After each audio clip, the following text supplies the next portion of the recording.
President Biden, on the day that the last U.S. soldiers were evacuated from Afghanistan, called it an extraordinary success. To me, that is the lie of the 21st century. It's untrue, it's dishonest, and if President Biden believes it, he is delusional.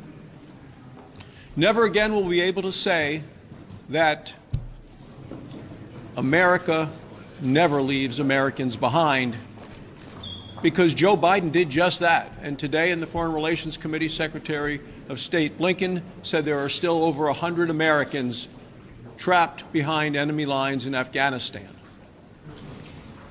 The United States is less safe now than we were over the last 20 years, and Afghanistan is now a haven for terrorists.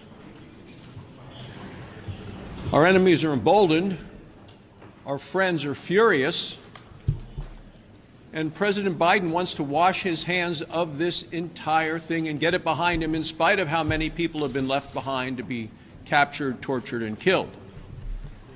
President Biden has blood on his hands, and no matter how hard he tries, he cannot remove the stain of this from his hands or from his reputation.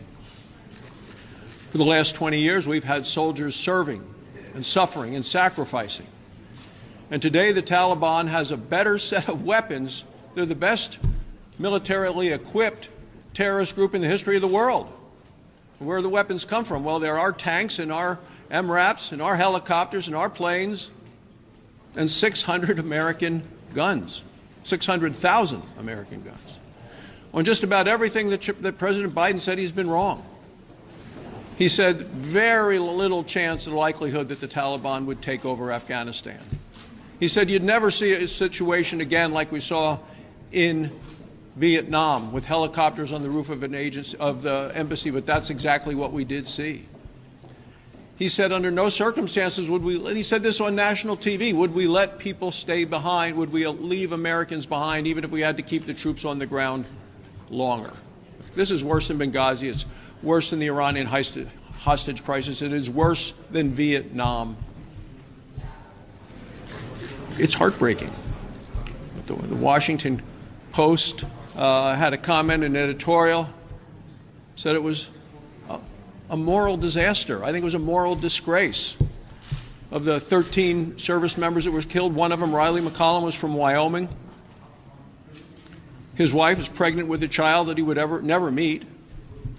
I stood on the tarmac in Jackson Hole, Wyoming, with Riley's family, with his pregnant wife on Friday as his flag-draped casket was brought home for his last trip home to Wyoming.